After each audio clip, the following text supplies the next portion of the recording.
Our special guest today, Angela James, one of the greatest women's players to ever lace up the blades. She's been called the first women's superstar player. Joe Tilley's Great Canadian Sports Show, coming up!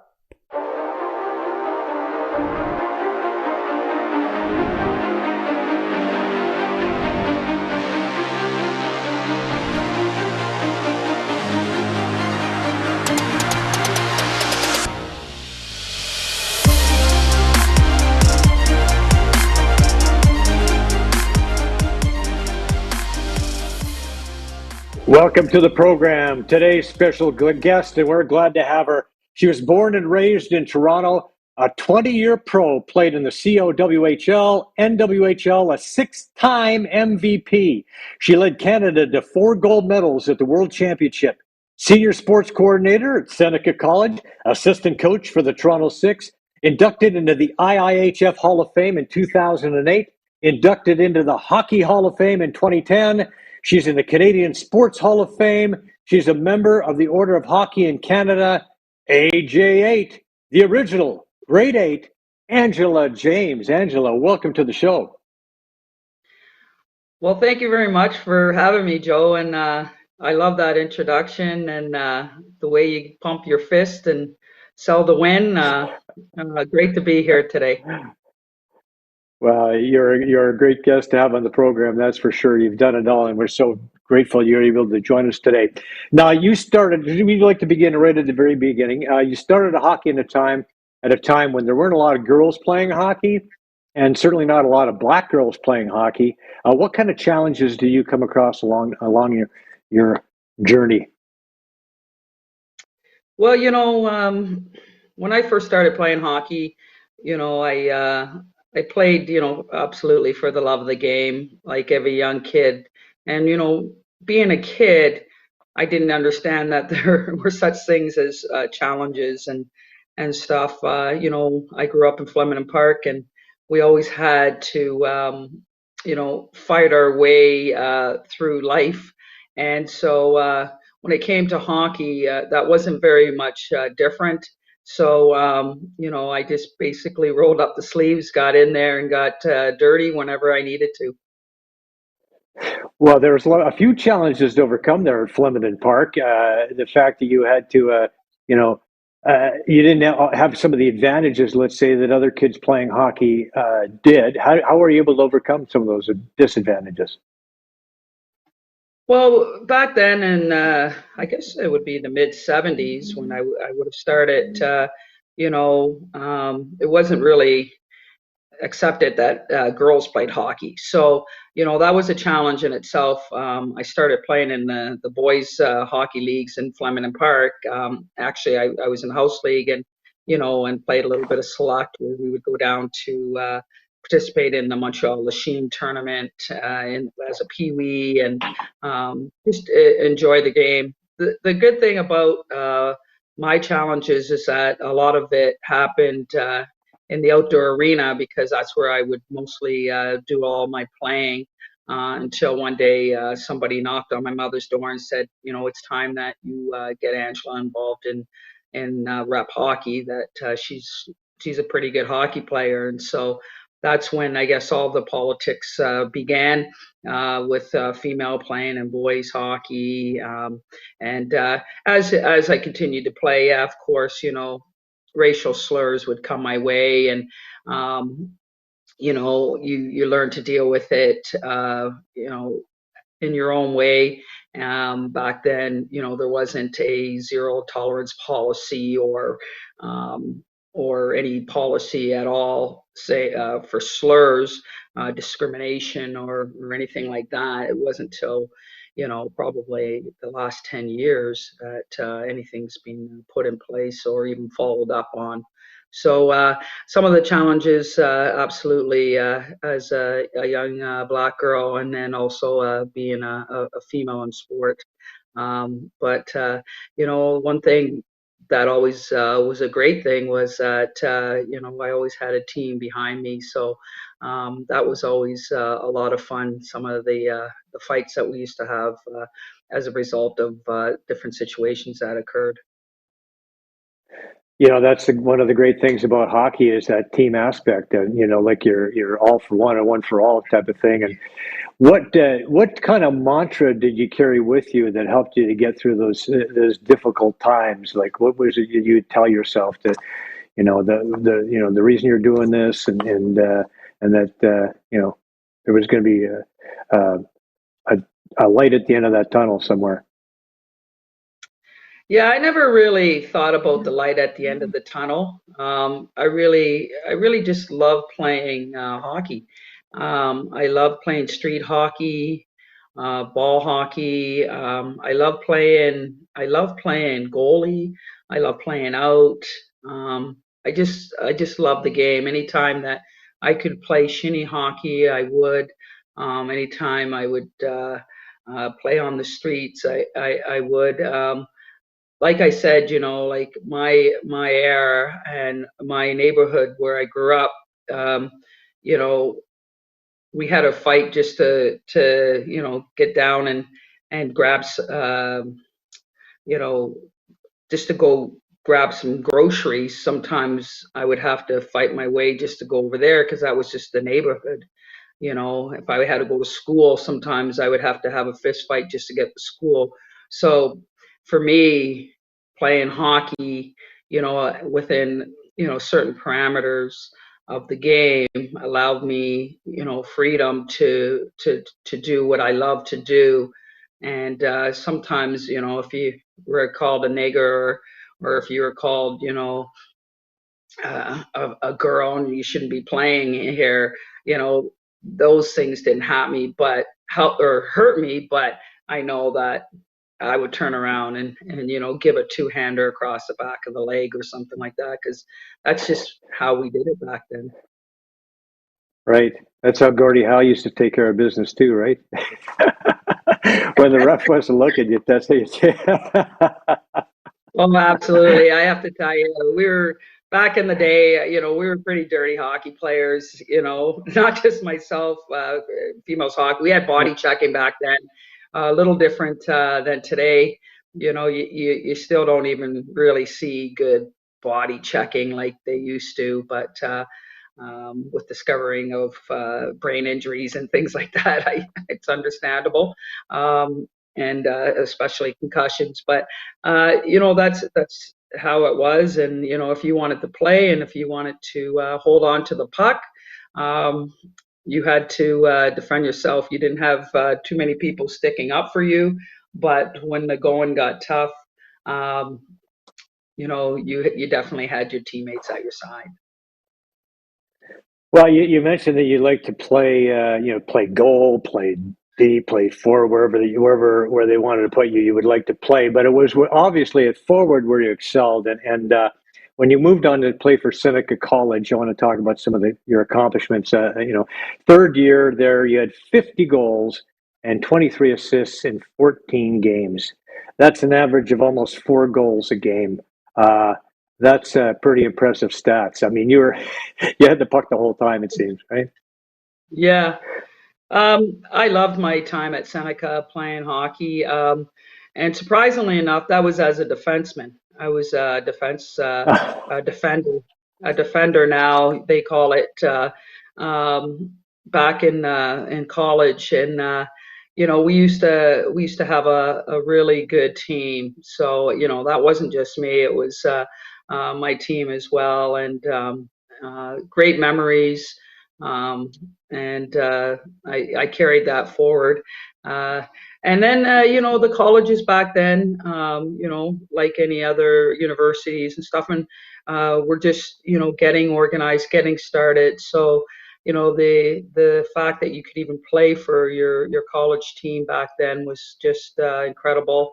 Had to thank my good friend who has passed now, Mary Zettel, for recruiting me to go to Seneca, and Linda Stapleton, who now retired from Seneca, that brought me aboard because as a young kid, I never thought, well, post secondary or after post secondary education, getting anything, and they brought that to my attention, and after that, I spent 35 years working there, so it was just a great career and a great time as a student.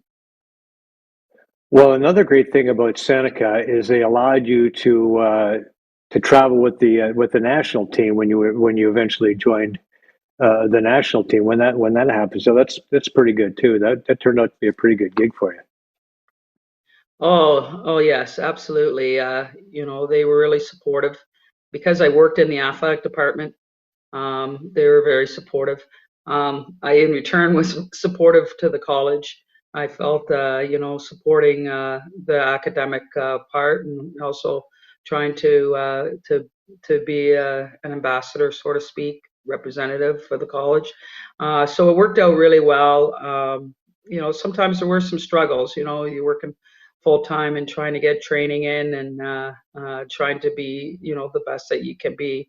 But Seneca was always there. I would use my vacations, my half days to hit the gym.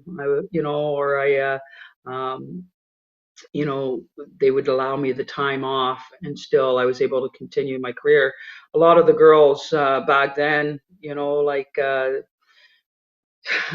Stacy Wilson and France St. Louis and a number of the girls had to give up their careers and in order to be able to give back to the game and play for the national team. So I was very fortunate. Seneca College supported my endeavors.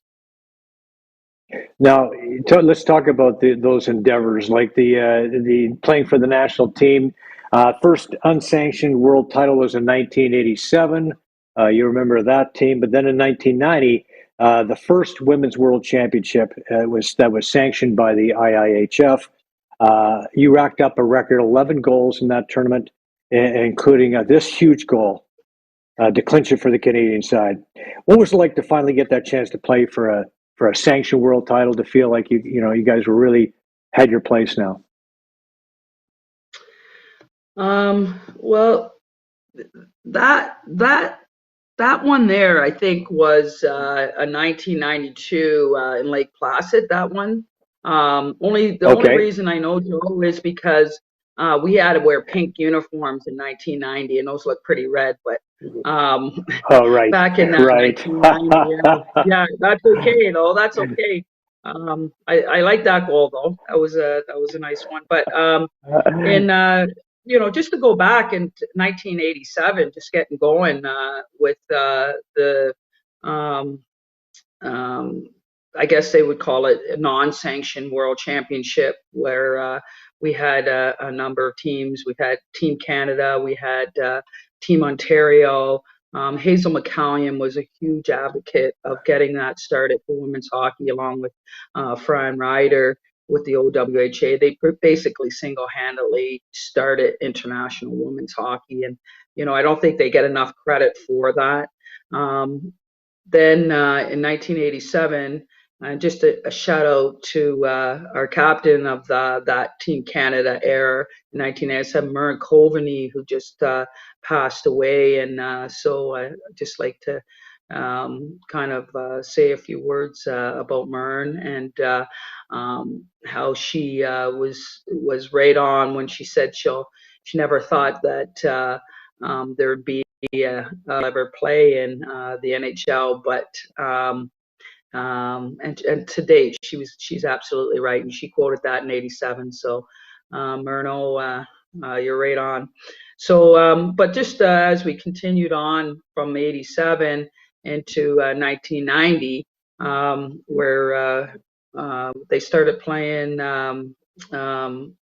You started really representing your country, because for me, I played for Team Ontario in '87, so that was the first time that I was able to put on the Team Canada jersey. And we didn't know what to expect. Nobody knew what to expect. But in the long run in Ottawa, we had over 10,000 fans out watching and cheering us on all the games, and Michael Landsberg was there commentating in the puck. And for me, for that one, it was I scored the first goal, and that was pretty cool, because they told me, this puck is going into the Hockey Hall of Fame at the time.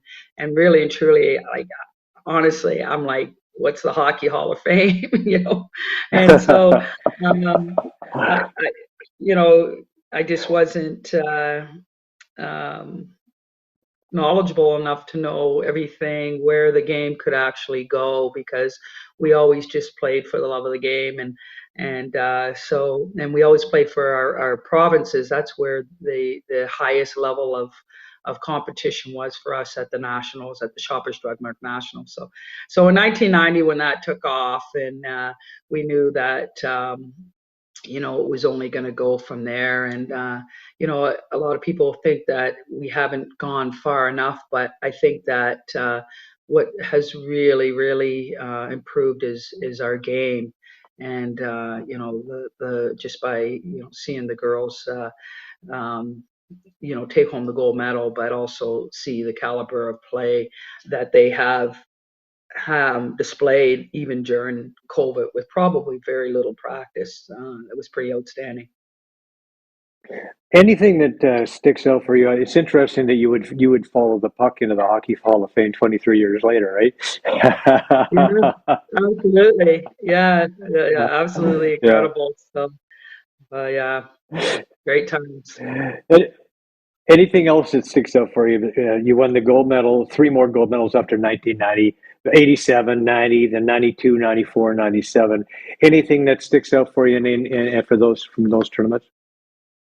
Yeah, really, lots of great times. Like in every competition, there's always some type of whether it's controversy or whether it's somebody's injured or there's something that has changed. Each tournament that I participate in, they were all pretty unique. Um, as you continue to get older, the game changes. You get new coaching staff in there, and you have to make room for the next um, the next breed, I guess, of players. And yeah, you know what? Nothing but great things. Like being cut from the Olympics. That was a sad thing, but I don't really concentrate on too much of that. I just concentrate on all the great times that I wore the jersey and was able to represent Canada at the championships, at any championships, whether it's a Worlds, whether it's Pacific Rim at the time. Absolutely, Olympics would have been fantastic, but generally you're still seeing the same competition. You're not getting the Olympic experience. Well, that was unfortunate, and I wanted to ask you about that because you sort of touched on it already. But it just seems weird that you're the leading scorer year after year after year for Team Canada. The '98 Olympics come along, and you're left out that team, and that was really an unfortunate scenario. And you think about it. Some of the one of the arguments was that you were getting older. I mean, you just turned 32. And when you think about it, the captain of this year's team, Marie-Philippe Poulin, was just is 31, right? Uh, so the fact that you had just turned 32 and she's 31, and look at the star she is, and look at what you could have done for that Canadian team, and it just seemed really unfortunate that you were. I know you mentioned that you sort of let that go, but was there anything that sort of still bugs you about not getting picked? Oh yeah, absolutely. I know that after the fact, somebody from Hockey Canada came to me, actually called me and said, um, basically what had happened was that they decided to go in a different direction. Now, in my opinion, I think that different direction is let's everybody have a ponytail, and Yeah. that to me is very unfortunate, that they would sacrifice the game for that. I think that they've Hmm. learned since then, um, but you know things happen for reasons. It's very unfortunate. you can't really, sulk about it. It was very hard for my family and friends. But after that, some really nice things happened to us. So you can't really go back on that. You know, would I have loved to play? Absolutely. Like I see not only in the 1990 Olympics where, I definitely should have played, but even in the 94 Olympics where I still had teammates or mates that I played against all along, and and still dominated that were on those teams. So to me, it just didn't make sense. But it wasn't my decision, so there's not a whole lot I can do about it now or even then, that's for sure. So life goes on. I ended up with three beautiful children and a really nice career, and have done lots of other things since. Yeah, life has been pretty good for you despite those setbacks. And you know what? You did get a little vindication the following year. You made Team Canada again. I think it was a Three Nations Cup, and ended up scoring the shootout winner in that tournament. And that must have felt pretty good. Yeah, you know what? Mel Davidson felt sorry for me. She let me go do the shootout, and so I did the shootout, but you know what? To be quite honest with you, my heart just wasn't in it anymore. I just had my first. He was a newborn. He was only 6 weeks, and he attended that, and I just thought, uh, my newborn's gonna get me before I give myself back to Canada now, because I was pretty hurt about the whole thing, and that's kind of the direction I went. And still in hockey, still love hockey, still love coaching, and I play every now and then. And but I just didn't want that whole experience to steal away the love of the game for me. That I loved and I still love. Well, you know what? We're glad you did that. It didn't steal that away from you. We're really glad that you stuck with it. Um, Now you've been called the Mark Messier or Wayne Gretzky of women's hockey. Well, how would you describe yourself? More like Mark, I'm thinking. Oh, yeah, I would think so too. I love, I think I got the Wayne Gretzky title because I did score lots of goals. But Wayne Gretzky is Wayne Gretzky. And Mark Messier, in terms of, I think having that edge. I would think that I was more like him. He's one of my favorite players too. I used to always copy his face-offs and um,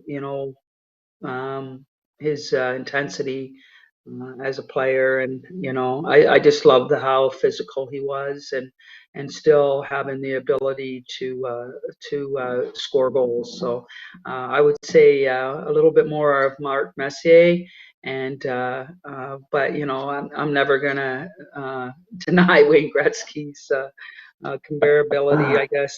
That's for sure. Well, I didn't realize that you were playing defense when you scored those 50 goals in 1 year from 14 games for Seneca. That's pretty impressive.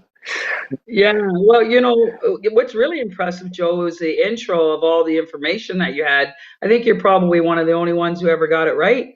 So, no worries about the Seneca thing, that's for sure. Well, okay. Listen, now you're an assistant coach with the Toronto Six and the Premier Hockey Federation.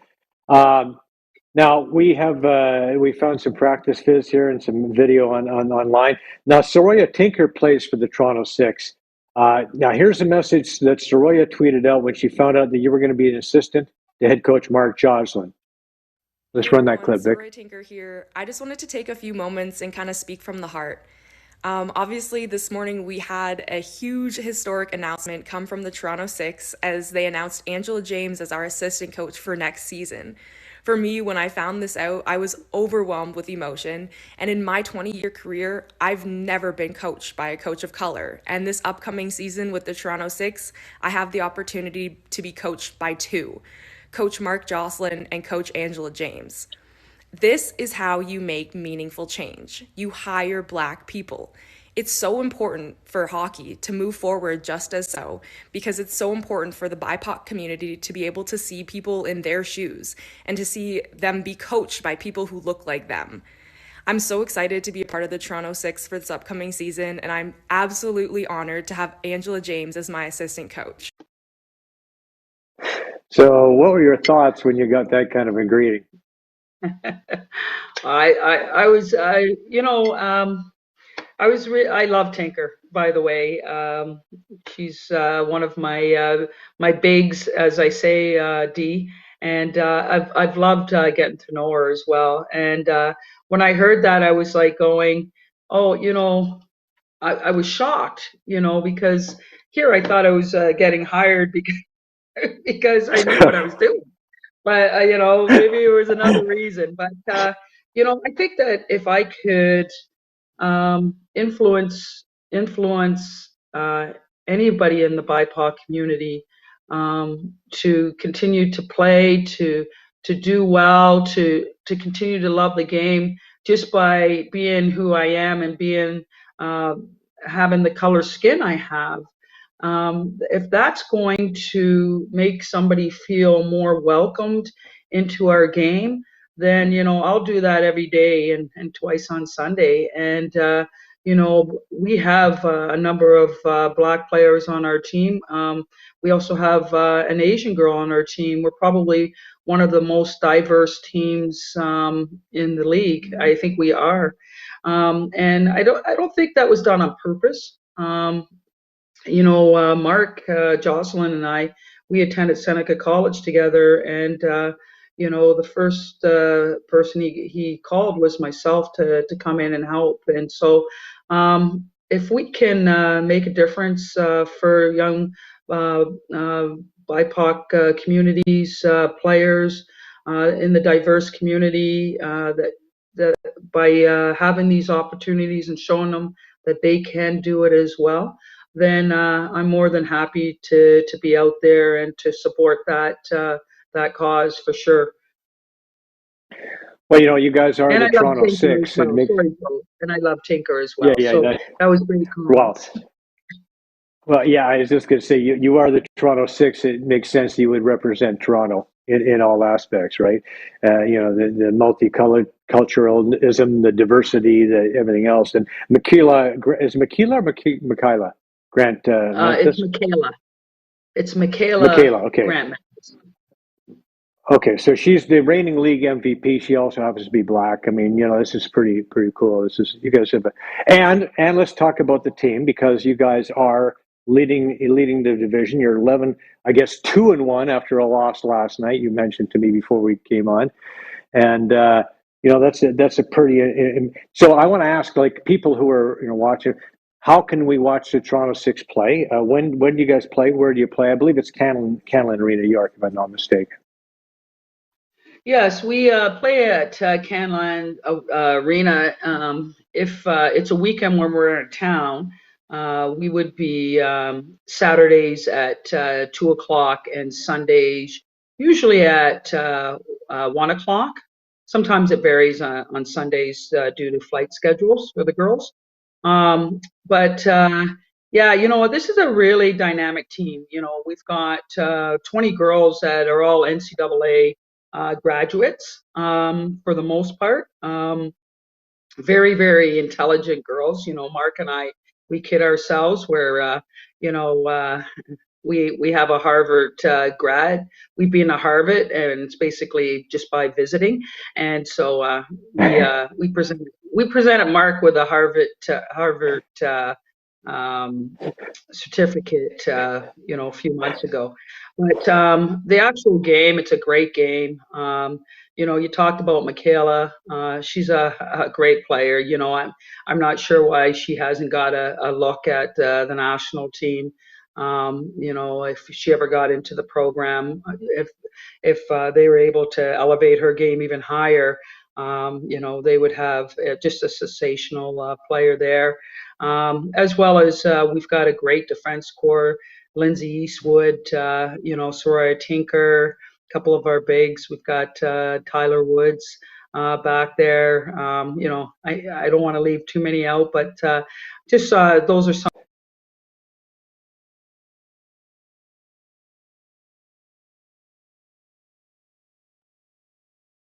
of the names. Did Angela freeze it? Oh, sorry.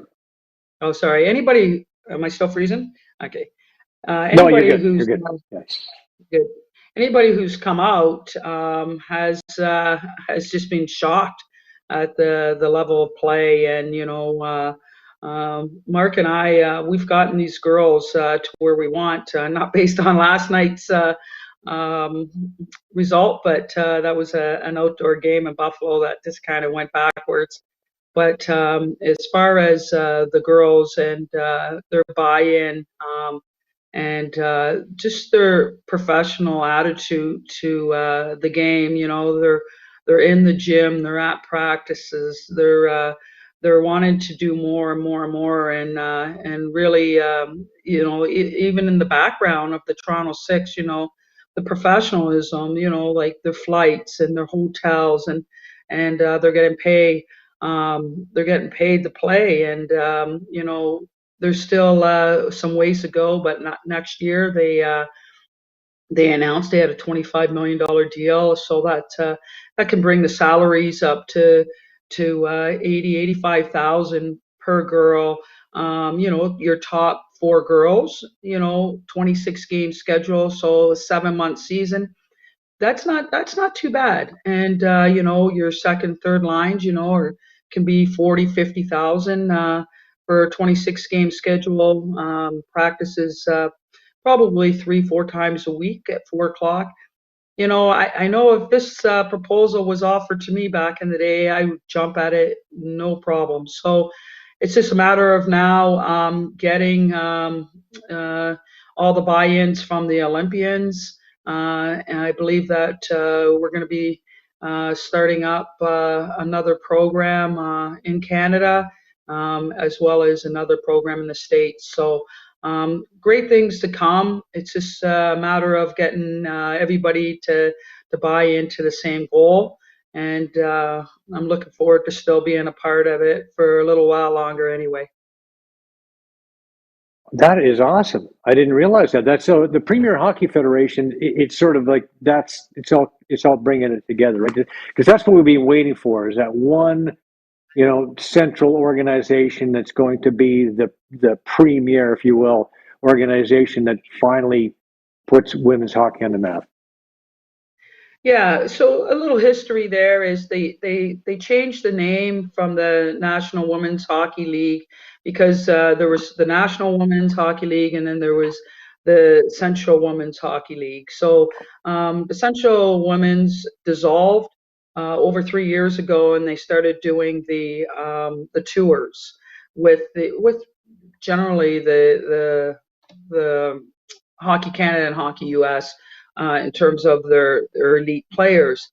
So what happened there is then there was a divide, and so then the divide happened that there was like these tours, and then the tour athletes, which were predominantly your Olympians, weren't playing in the Premier League. So the NW took a forward step and changed the name from NW to the Premier Hockey League, with ownership, with sponsorship, and now hopefully these guys will all come together, and then that way they can all create one huge package. The Premier has TV rights, they have ESPN, they have TSN, they have online games. So they're doing a lot, and it would really, really be silly for the PW not to somehow join forces for the betterment of the players, not so much the girls that are pretty much almost done here. It's for the up and coming girls to have an opportunity to play in a professional league, but not only a professional league, but a league, so that we're not just seeing the rivalries and the Poulins and the Filliers once every 4 years. perform where they can be performing day in and day out. And I really think that that's the only way that our game will get better and better. The more unified, the better. No question about that. There was quite an uproar in some circles anyway a while back when the under 18 the girls or women's, if you will, under 18 championships were canceled. We had Tara Sloan on the show, and she was talking about that. Like Mary Kay Messier reached out to the IIHF to see if they would be willing to hold the summit with the sponsors. And this is what Tara had to say. One of the biggest growing demographics for the National Hockey League are girls and women. And certainly when it comes to minor hockey's growth, I mean, girls hockey is, leaps and bounds growing more than anything else. So it's time, I think, for, maybe, I don't even know if it's a leap of faith. I think it's just a recognition that now is the time to make these investments.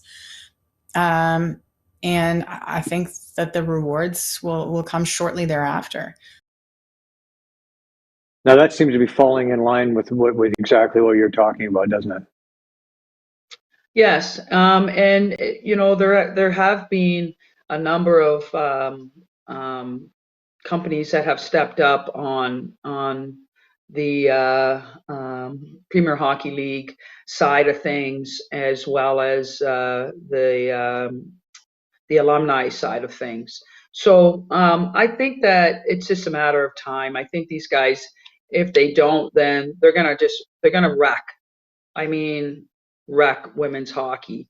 And these guys need to stop with this this is mine type of attitude. And but in my opinion, it's doable. I'm optimistic about the future of the pro game. As far as the young girls game, I'm still coaching in that, and there's so much opportunity for the young girls in terms of U18s and U22s and the national program and universities, both Canadian and US, and junior A programs and double A programs right through. So we get this next platform all straightened out, and I don't think you can go any higher than that, and then that way we just perfect every single level of the game. Yep, polish it up, it'll grow, and continue to polish that up as it goes along. But we just witnessed another Olympic final between Canada and the U.S. and the numbers from that game were really astronomical for a game that was basically in the middle of the night in the East Coast.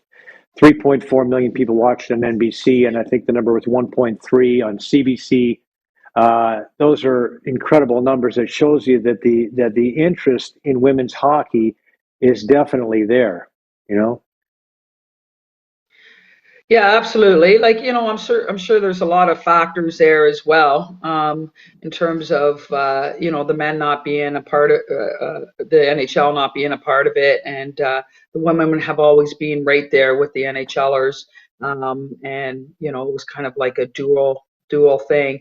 But I know that I stayed up that whole week. I was pretty tired between watching all the Olympics and not necessarily always just the hockey. I loved watching all the sports, but in particular, of course, I was up for the finals, and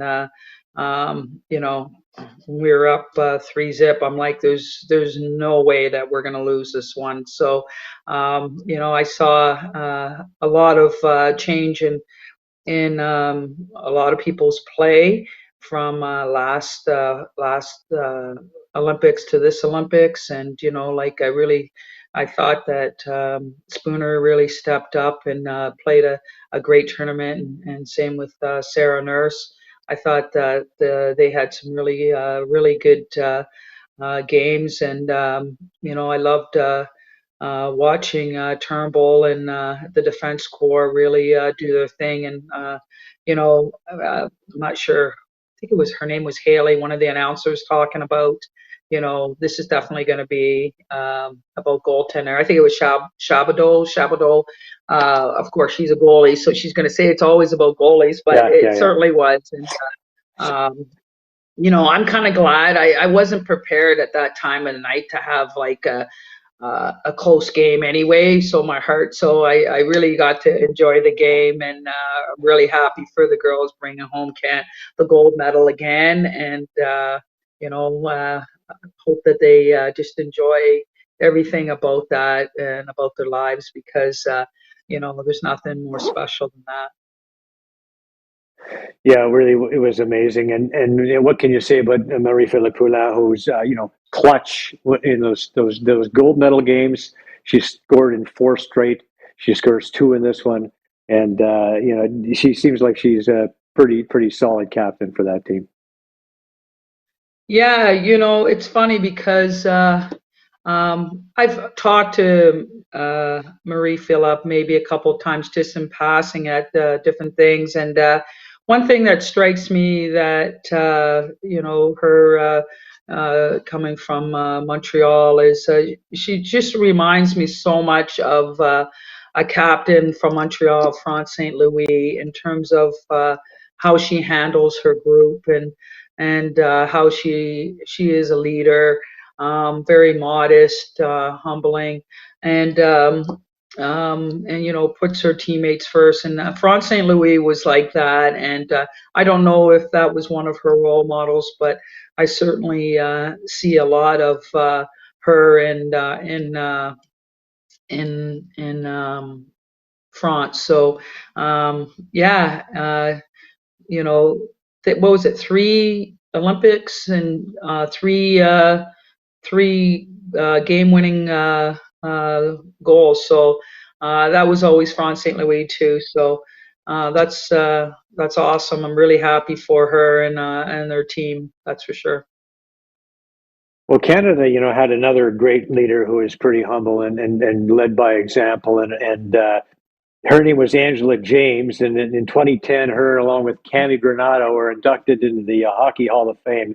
And your induction speech, by the way, was terrific. Vicky's got a clip for us to hear. I guess as I stand here on this historic day for women's hockey, I reflect on the past months and what this induction has meant to myself, my family, my friends, and so many women and girls playing our great game of hockey. I can only say that I feel so very, very privileged to be one of the first females to lead us into the Great Hockey Hall of Fame. The time is right. We are here. And who is next? Thank you very much. I'm sure, Angela, how does it feel when looking back at that speech now? Well, first of all, I was ready to cry. It wasn't actually till the last couple of years people started bringing out little pieces of that speech, and it just brings back so many memories about preparing for that night. And I really didn't understand how big of a night it was until after the announcement, how many media were knocking at my front door, and my kids didn't have a clue what was going on, but I remember, writing that speech and just kind of going over it and just going, I don't know if this is what I'm supposed to do. I didn't really have time to go and check out what other people wrote or anything like that. I certainly didn't have anybody who could prepare that for me. So I just wrote that from the bottom of my heart, what I thought, what would happen next, and for just having that opportunity to be that first to represent the women's game, and have a beautiful platform in the Hockey Hall of Fame for women's hockey. Well, it was a beautiful speech, watching the whole thing. I encourage anybody to watch the whole thing because it was awesome, and you really paid tribute to Ange and the family, and it was beautiful. It really was, and I also want to that particular night, Cami Granado was inducted into the Hall of Fame as well, the American rival. And recently, Cami was named an assistant general manager with the Vancouver Canucks. How did you feel when that happened? Well, I felt that absolutely, first of all, honored to go into the Hockey Hall of Fame with Cami and her family and meeting up. We had the opportunity of going into the International Hockey Hall of Fame together, along with Geraldine Heaney, back in I think it was 2009 or 2008, and Yep. with Cami, just even being asked to be a scout with Seattle was pretty phenomenal, and I was very happy for her. So, going forward to be a general manager, assistant general manager for a pro hockey team, Cami's a pretty smart young lady, and I remember she was completing her master's back then. So, I don't, and then with being in the hockey world, her family, her brother, her husband, being around it, I think it was a given, without a doubt. And I think that she will do very well for the Vancouver Canucks. And then, again, setting another bar, setting another first. And there's been so many firsts, which I hope will just continue now to, for the floodgates to open for other women to have opportunities in those positions and others, as well as coaching and officiating and all aspects of the game. Is the NHL doing enough in terms of diversity and inclusion? It's diversity and inclusion. It can't be a quick fix. And this past year it was just like, oh, let's throw this guy in as an anchor, and let's throw this guy in as a coach, and to me it has to come from within. I don't think that any person in the BIPOC community wants to be given an opportunity just because they're Black. I think they want to deserve it. And I think that what needs to be done is at the grassroots level, at the junior levels, the opportunities have to be there. I think that everybody has to pay their dues, like everybody, and work their way up. But the opportunity has to come from below, so that when we get to those stages, that you're qualified and you're going to have an impact in there. But again, the opportunity has to be in those areas, absolutely, but also has to be in the at the grassroots, in the junior level, and the the one below the NHL anyway, in Yeah, there as well. AHL. And yes, thank you. And the AHL, and then they'll get their shot. But I also think that when they're there, and I think that some changes have been made, that it's not well, I'm going to bring my buddy in here, and I'm going to bring my buddy in here, and so then it's just a continuous circle of systemic racism, and that's how it happens. Or I'm going to bring my family in here, and so then it's very hard to make those changes. But I don't think that it has to be in a one-shot deal. I think there has to be some sort of protocol in place, and you're going to get a lot of organizations that will engage and really make a solid effort for change, and then you're going to get some organizations that are not, for various reasons, that you'll never know, and that's where things will continue to progress, and there will be continued problems in those associations. Well, you're somebody who came from Flemington Park and earned everything you got, worked your way all the way through. What was it like when they named the arena the Angela James Arena after you in Flemington Yeah. Park? That was really special. My mom was alive, so she got to witness that.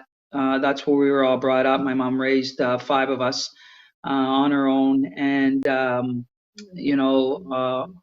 all my siblings were there, as well as some of the neighborhood kids that we grew up with, and Andrew Fairburn and my sister Kim Barato, who were the ones who they were instrumental in getting that name change. Back then, Kathleen Wynne was the MPP, I believe, for the city, for the region. So she was supportive as well. Every time I drive by there, and my car kind of takes a little turn in there, so the kids have to look at the sign, and we keep going. But I never say anything. I just drive, and then every now and then my daughter has a game there, and so we go there, and then whenever we have a game there, she's a pretty little proud peacock, and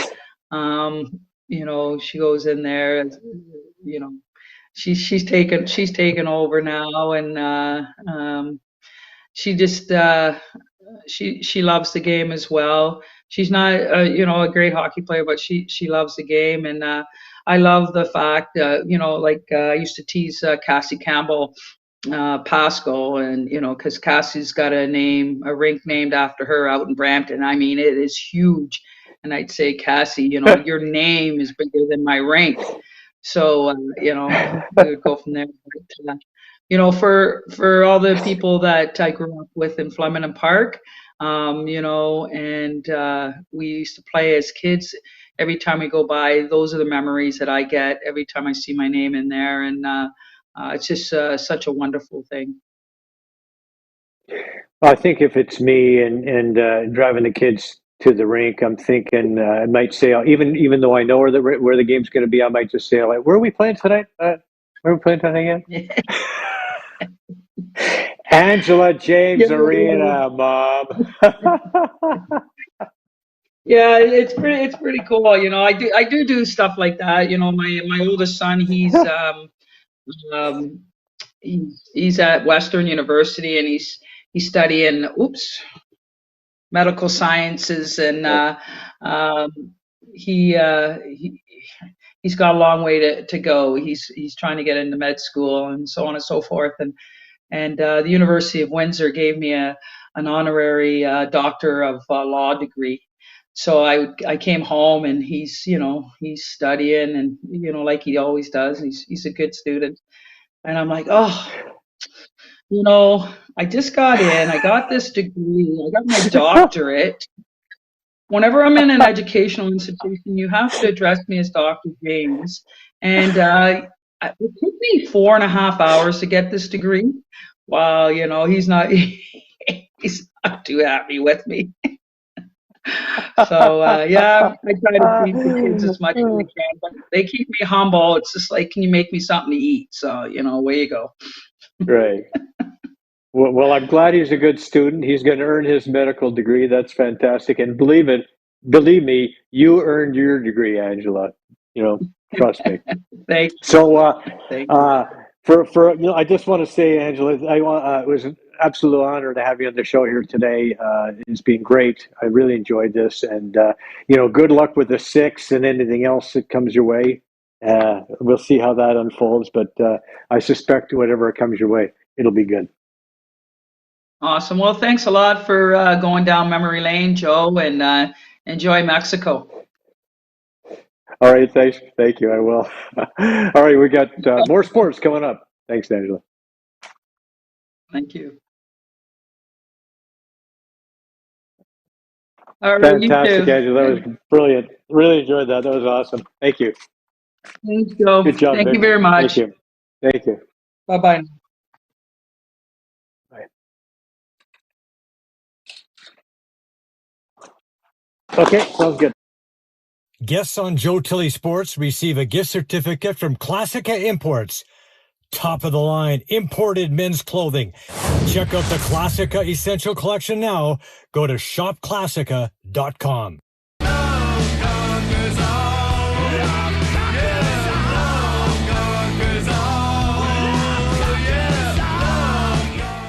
Hey, this is Tommy Graisley, aka Tommy Gunn. I love two things, music and sports. And when I want sports, I go to the Joe Tilley Show. He gives me everything I want. It's a great show. Check it out for yourself. Joe Tilley Sports, coming up. Good night.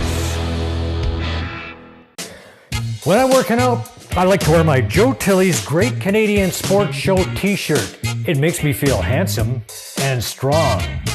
If you want a t-shirt, support the show, click on the link below. Now, back to my workout. 1,761, 1,762, 1,763, 1,764. Addiction Rehab Toronto, Toronto's #1 alcohol and drug treatment center, saving lives, reuniting families.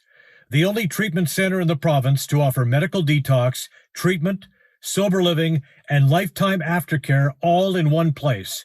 Our unique and specialized programs are designed to equip our clients with the tools to successfully lead a life of dignity, respect, and purpose. Let us help save your life or your loved one's life. Call today for more information or to facilitate an intervention. 1-855-787-2424 or visit addictionrehabtoronto.ca. Joe Tilley Sports is brought to you by COSA, Central Ontario Standardbred Association, providing a united voice for harness horse people racing at Ontario tracks. Check out your benefits today at COSAonline.com and check out COSA TV on Facebook and YouTube for all the latest harness news and live action updates. Live racing year-round. Go to hpibet.com for all your wagering options. Become a member today, and your first bet is free. That's hpibet.com.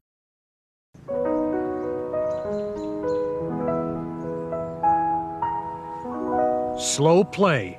It's a slippery slope. First you go looking for that lost ball, and then everything goes sideways. There are a lot of golfers on the course. Make certain of your point of entry, look quickly, and move on. Remember, we're here for a good time, not a long time. Find anything, Bob? Not yet. ShopClubLink.ca for golf equipment, demo clubs, trade-ins, golf apparel, men's and women's, custom fittings, accessories, all at your fingertips. ShopClubLink.ca.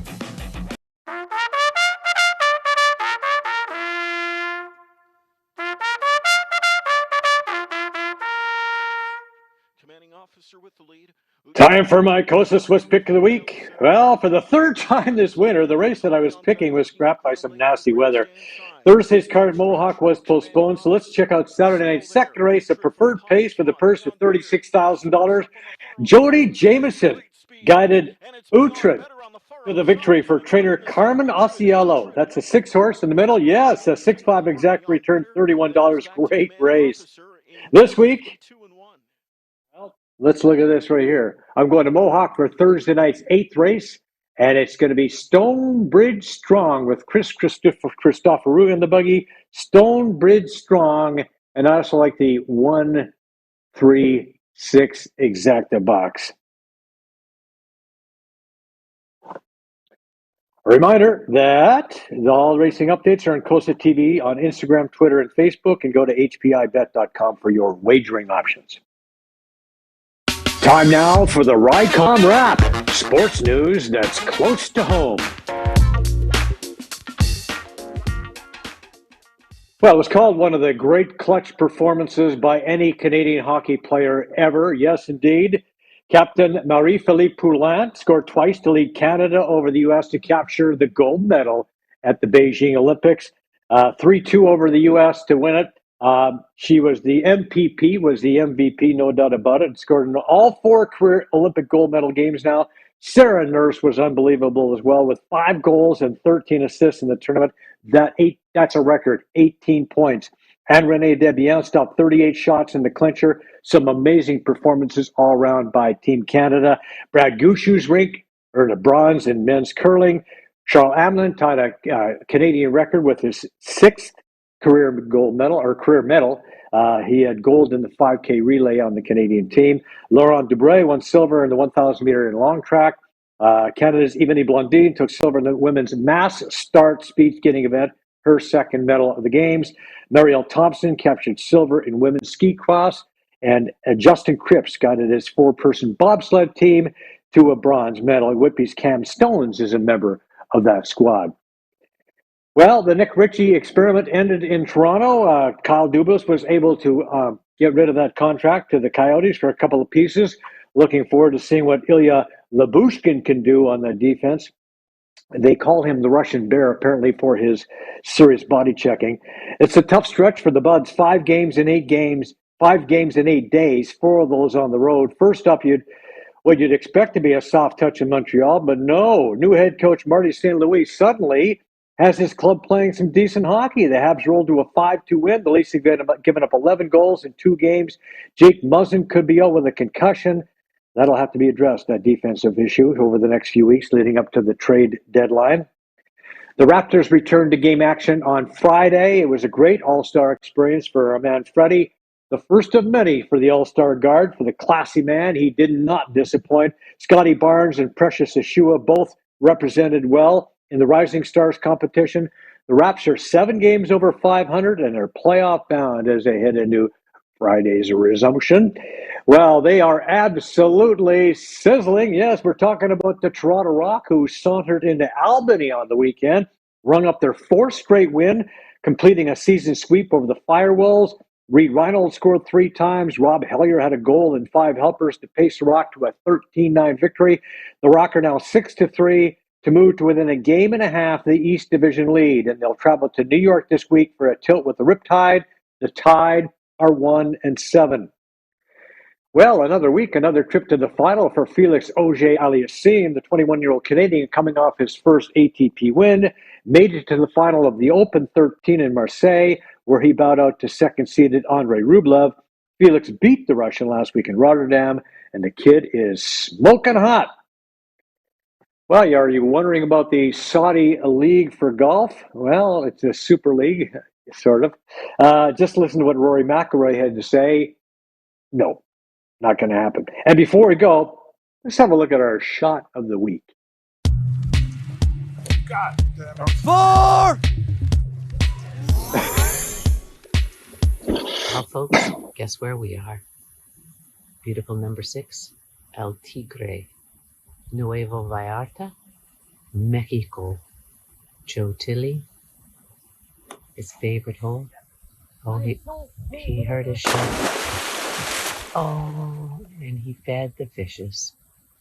He fed the fishes their favorite meal, Titleist Pro V1s. Boop, diddy, boop, boop, boop.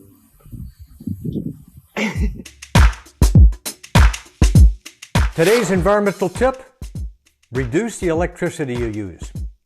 Use energy-efficient light bulbs instead of regular light bulbs. They last longer, which will save you money. Make sure that you turn off the lights, the TV, and other appliances when you're not using them. And lower your air conditioning or heat settings when it's not necessary. Open your windows when fall arrives and wear more layers of clothing rather than cranking up the heat.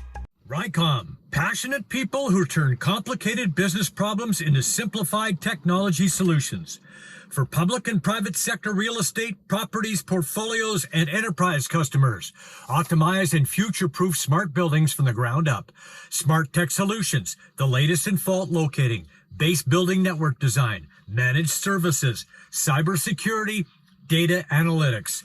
Our fault detection will support all smart strategies, define projected outcomes for capital planning, and reduce environmental impact.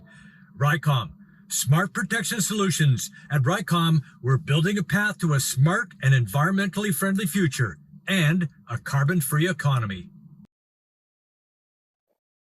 Can't believe I missed that shot. Anyway, thank you. We want to thank all the folks who make this show possible. These are friends, trusted business associates, and all-around great people. I highly recommend them all. A reminder that the show is available on iTunes, Breaker, Radio Public, Google Podcast, and Pocket Cast, as well as the Spanglish Network and Zingo TV. Also, like and subscribe to the show on YouTube. Thank you once again to Angela James for being on the show. Thank you for watching, and join us next week when documentary filmmaker Kwame Mason drops by. We'll see you then.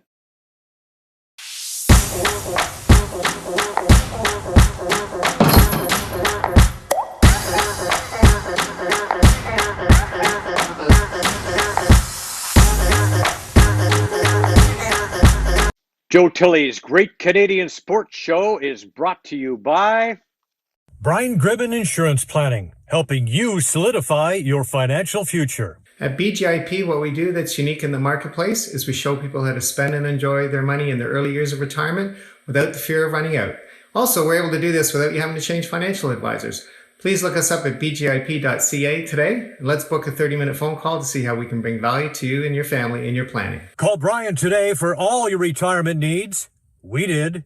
905-686-5678. Do you want to buy or sell a home? Could 31 years of real estate experience help you? Why not speak to an amazing team that loves to overpromise and overdeliver? Aldo has a tremendous team of experts on staff. They are committed to making your next real estate transaction smooth and comfortable. Call 416-GET-ALDO or visit getaldo.com. Brought to you by MNP, a leading Canadian national accounting, tax, and business consulting firm. MNP proudly serves and responds to the needs of our clients in the private, public, and non-for-profit sectors. Through partner-led engagements, MNP provides a collaborative, cost-effective approach to doing business and personalized strategies to help people and organizations succeed across the country and around the world. With local offices in Oshawa, Toronto, Mississauga, Burlington, and more, our team is here to support you. Visit mnp.ca to learn more.